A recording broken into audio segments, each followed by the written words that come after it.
ഇന്ന് തന്നെ ഡൗൺലോഡ് ചെയ്യൂ. കാണൂ നിങ്ങളുടെ ഫേവറേറ്റ് ഷോസ്. എന്നെ യശോദയെ സംബന്ധിച്ചിടത്തോളം ജീവിതത്തിൽ ഇനി ഒരു കരുതലേ ഉള്ളൂ. ഞങ്ങളുടെ രാധിക മോള്.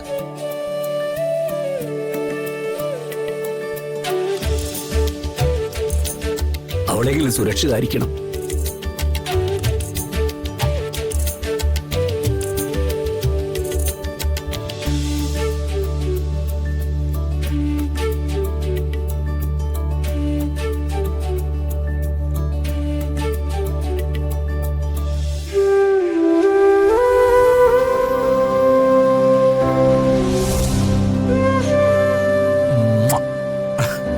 ഇതെന്താണ്?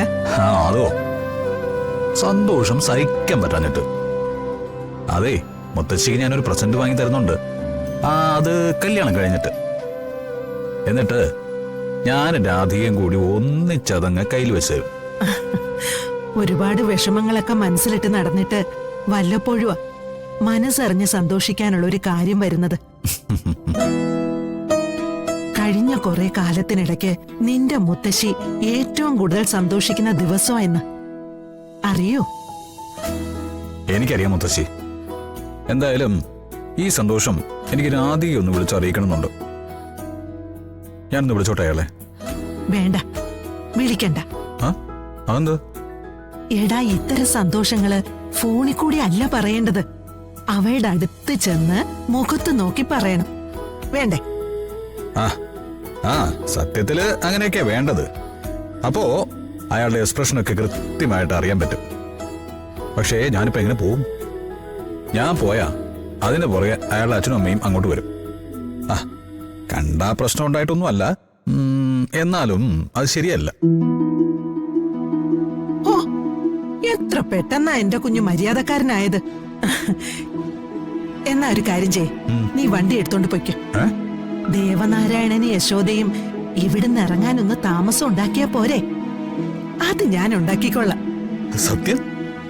നിന്റെയൊക്കെ കൂടെ നിന്ന് ഇത്രയും എത്തിക്കാമെങ്കിലേ അത്രയും കൂടി ചെയ്തു തരുന്നതുകൊണ്ട് എന്താ?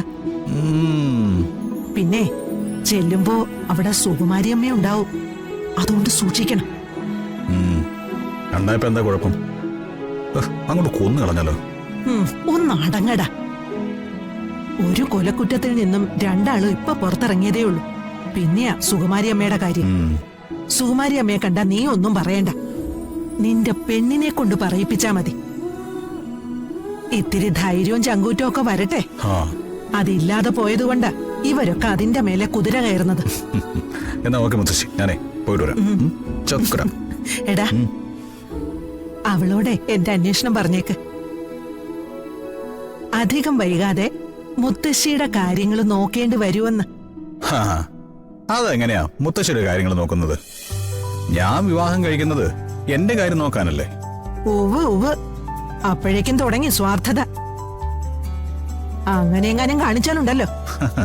എന്റെ പൊന്നു മുത്തശ്ശിയെ നോക്കാൻ ഞങ്ങൾ രണ്ടുപേരും ഉണ്ടാവില്ലേ? ഇതുപോലെ മുതലിനെ വേറെ ആർക്കെങ്കിലും കിട്ടുമോ? ഇത്രയും മോഡേണായിട്ട് ചിന്തിക്കാൻ വേറെ ആർക്കാ പറ്റുക? അപ്പോഴേ ഞാൻ പോയിട്ട് വരട്ടെ ജയഭാരതി. എടാ